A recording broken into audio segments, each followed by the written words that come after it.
Got a question over here from James Carter. Mr. Carter?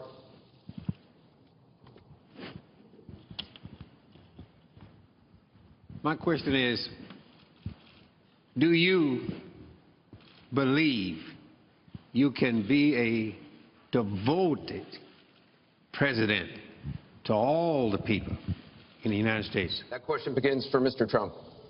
Absolutely.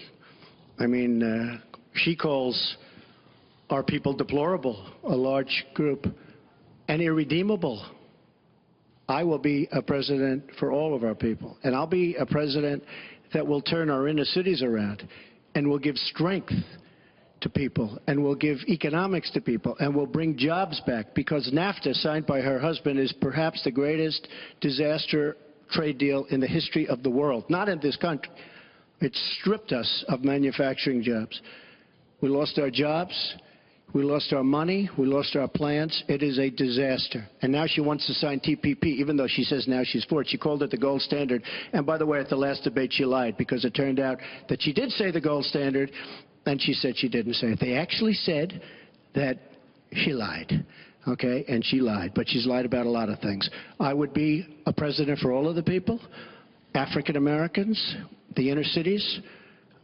Devastating what's happening to our inner cities. She's been talking about it for years. As usual, she talks about it, nothing happens. She doesn't get it done. Same with the Latino Americans, the Hispanic Americans. The same exact thing. They talk, they don't get it done. You go into the inner cities and you see it's 45% poverty. African Americans now, 45% poverty in the inner cities. The education is a disaster. Jobs are essentially non-existent. I mean, it's, you know, and I've been saying at big speeches where I have 20 and 30,000 people, what do you have to lose? It can't get any worse. And she's been talking about the inner cities for 25 years. Nothing's going to ever happen. Let me tell you, if she's president of the United States, nothing's going to happen. It's just going to be talk. And all of her friends, the taxes we were talking about, and I would just get it by osmosis. She's not doing any me favors. But by doing all the others favors, she's doing me favors. Mr. Trump, thank you. But I will tell you, she's all talk. It doesn't get done. All you have to do is take a look at her Senate run. Take a look at upstate New York. Your 2 minutes is up.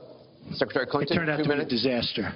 You have 2 minutes, Secretary Clinton. Well, 67% of the people voted to re-elect me when I ran for my second term, and I was very proud and very humbled by that.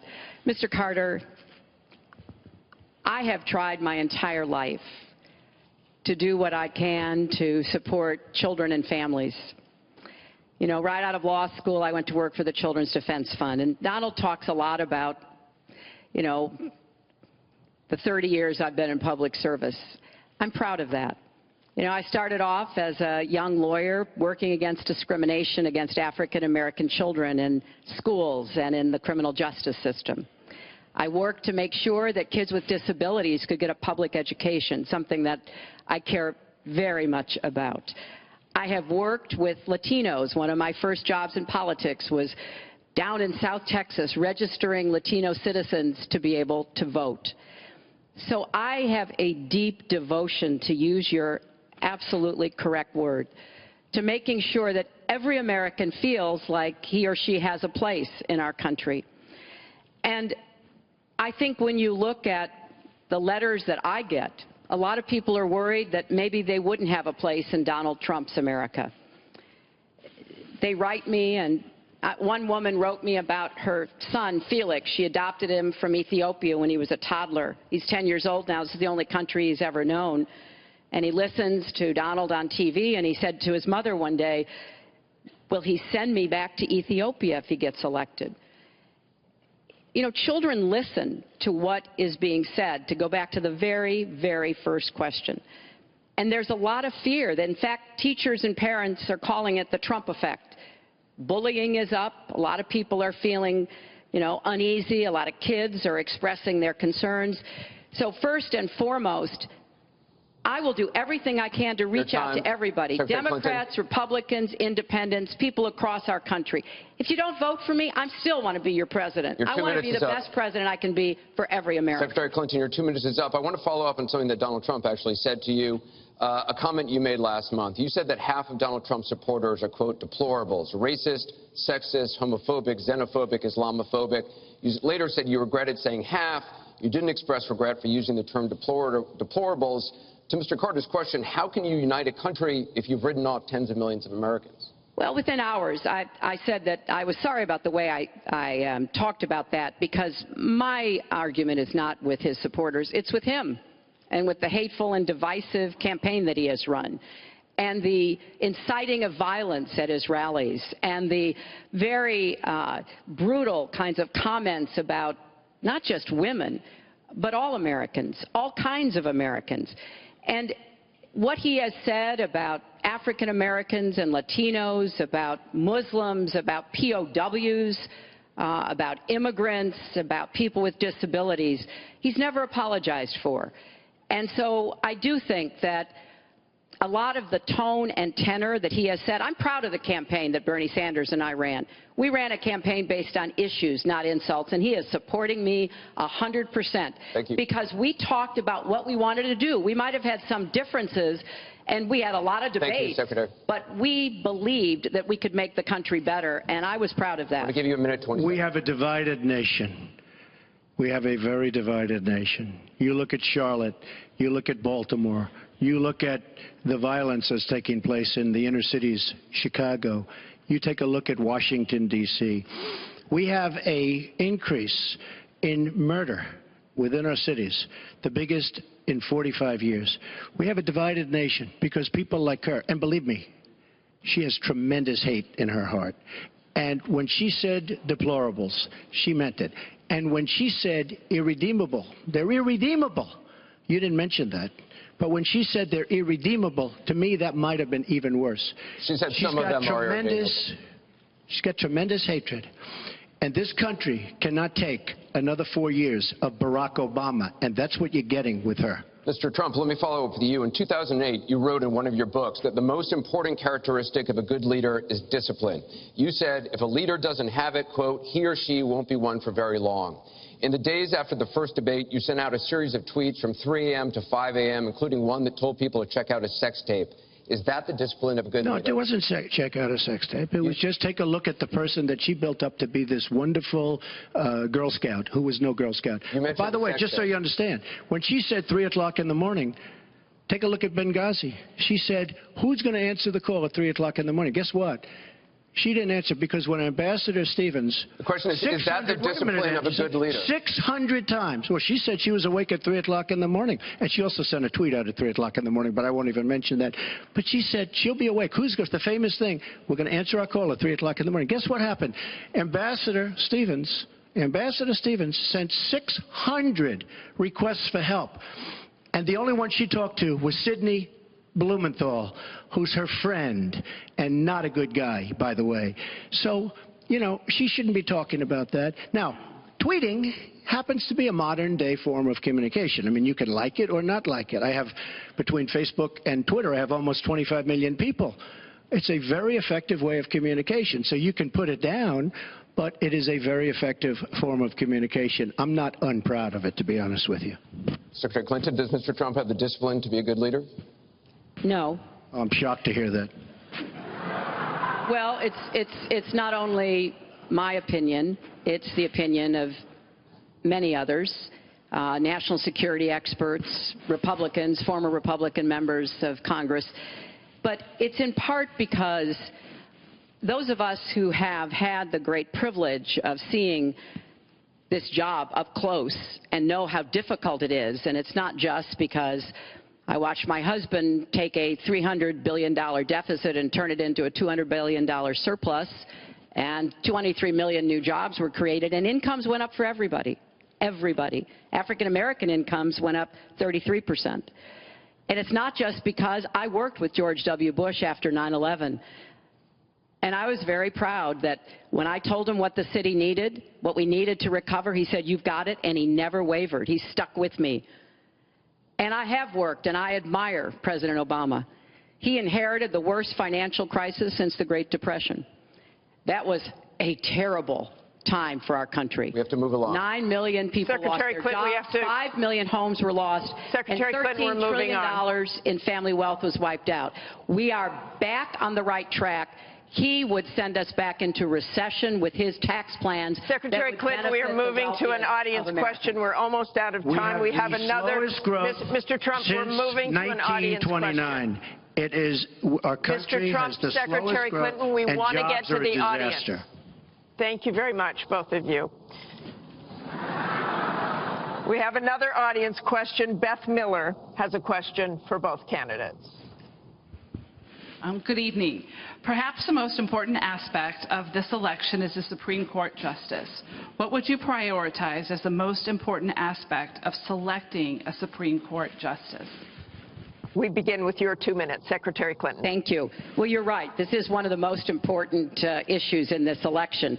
I want to appoint Supreme Court justices who understand the way the world really works, who have real-life experience, who have not just been in a big law firm and maybe clerked for a judge and then gotten on the bench, but maybe they tried some more cases. They actually understand what people are up against, because I think the current court has gone in the wrong direction.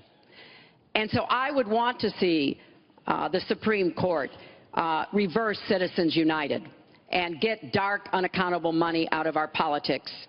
Donald doesn't agree with that. I would like the Supreme Court to understand that voting rights are still a big problem in many parts of our country, that we don't always do everything we can to make it possible for people of color and older people and young people to be able to exercise their franchise. I want a Supreme Court that will stick with Roe v. Wade and a woman's right to choose, and I want a Supreme Court that will stick with marriage equality. Now, Donald has put forth the names of some people that he would consider.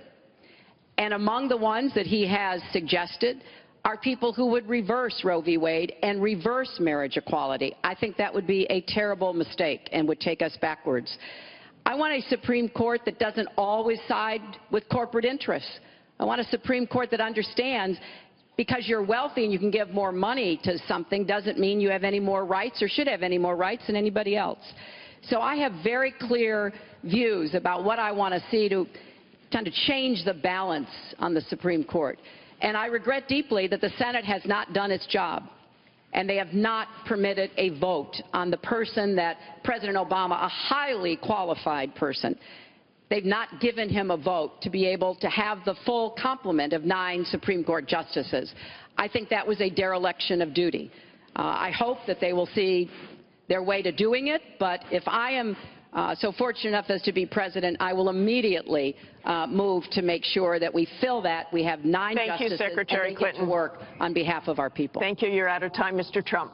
Justice Scalia, great judge, died recently, and we have a vacancy.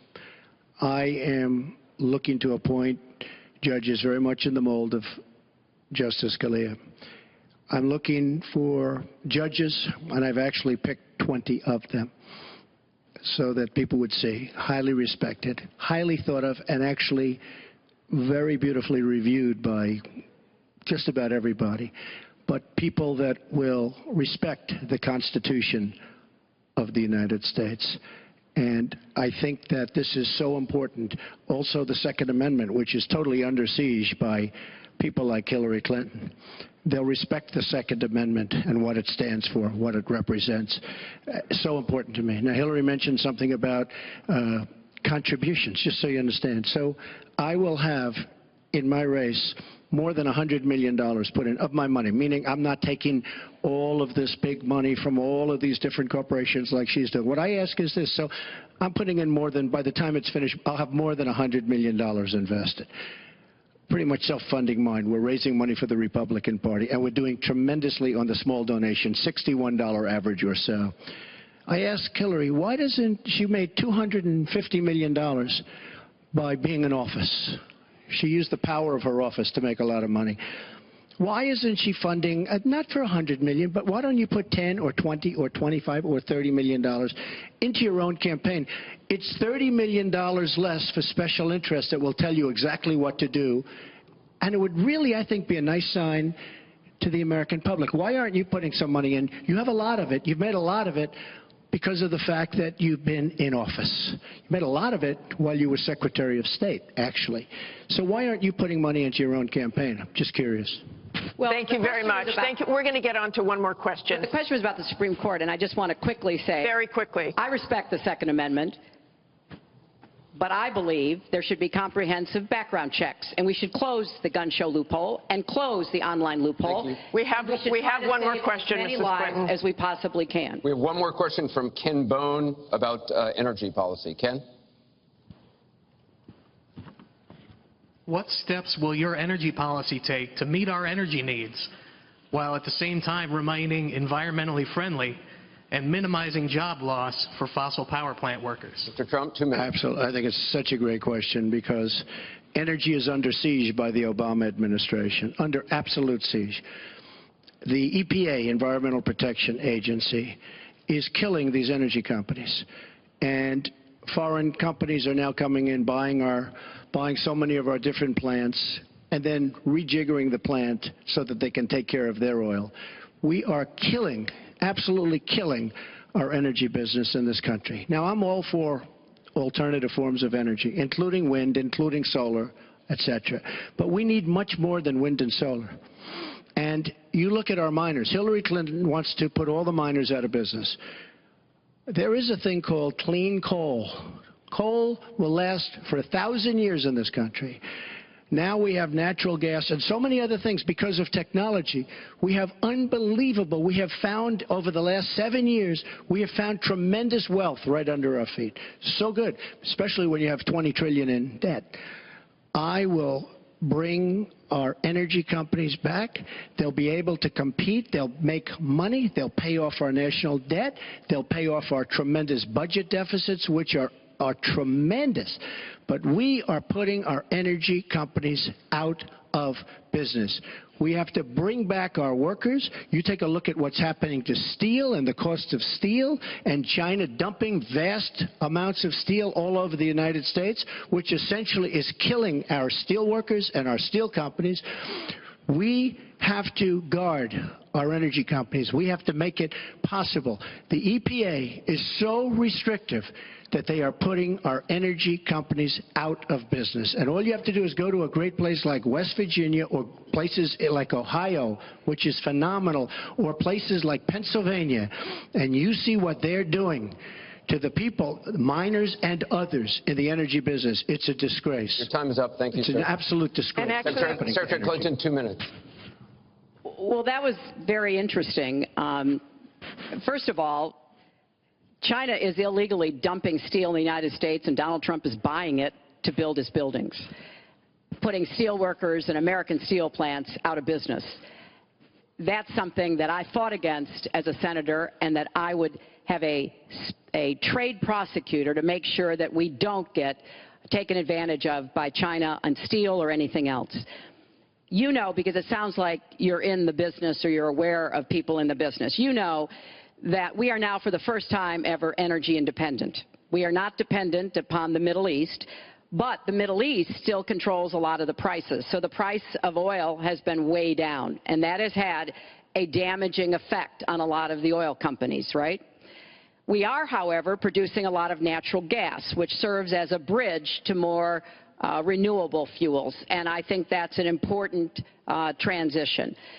We've got to remain energy independent. It gives us much more power and freedom than to be worried about what goes on in the Middle East. We have enough worries over there without having to worry about that.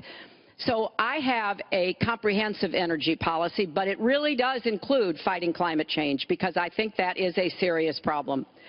And I support moving toward more clean, renewable energy as quickly as we can, because I think we can be the 21st century clean energy superpower and create millions of new jobs and businesses. But I also want to be sure that we don't leave people behind. That's why I'm the only candidate from the very beginning of this campaign who had a plan to help us revitalize coal country, because those coal miners and their fathers and their grandfathers, they dug that coal out. A lot of them lost their lives. They were injured. But they turned the lights on and they powered our factories. I don't want to walk away from them, so we've got to do something for them. But the price of coal is down worldwide. So we have to look at this comprehensively, and that's exactly what I have proposed. I hope you will go to HillaryClinton.com and look at my entire policy. One more audience question. We've sneaked in one more question, and it comes from Carl Becker. Good evening.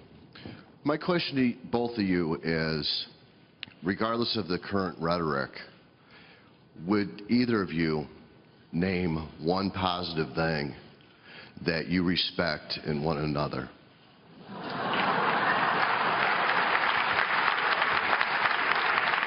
Mr. Trump, would you like to go first? Well, I certainly will, because I think that's a very fair and important question. Look, I respect his children. His children are incredibly able and devoted, and I think that says a lot about Donald. I don't agree with nearly anything else he says or does, but I do respect that, and I think that is something that, as a mother and a grandmother, is very important to me. So I believe that this election has become, in part, so conflict-oriented, so intense, because there's a lot at stake. This is not an ordinary time, and this is not an ordinary election. We are going to be choosing a president who will set policy for not just 4 or 8 years, but because of some of the important decisions we have to make here at home and around the world, from the Supreme Court to energy and so much else. And so there is a lot at stake. It's one of the most consequential elections that we've had. And that's why I've tried to put forth specific policies and plans, trying to get it off of the personal and put it on to what it is I want to do as president. And that's why I hope people will check on that for themselves, so that they can see that, yes, I've spent 30 years, actually maybe a little more, working to help kids and families, and I want to take all that experience to the White House and do that every single day. Mr. Trump. Well, I consider her statement about my children to be a very nice compliment. I don't know if it was meant to be a compliment, but it is a great. I'm very proud of my children, and they've done a wonderful job, and they've been wonderful, wonderful kids. So I consider that a compliment. I will say this about Hillary. She doesn't quit. She doesn't give up. I respect that. I tell it like it is. She's a fighter. I disagree with much of what she's fighting for. I do disagree with her judgment in many cases. But she does fight hard, and she doesn't quit, and she doesn't give up. And I consider that to be a very good trait. Thanks to both of you. I want to thank both the candidates. I want to thank the university here. This concludes the town hall meeting. Our thanks to the candidates, the commission, Washington University, and to everybody who watched. Please tune in on October 19th for the final presidential debate that will take place at the University of Nevada, Las Vegas. Good night, everyone.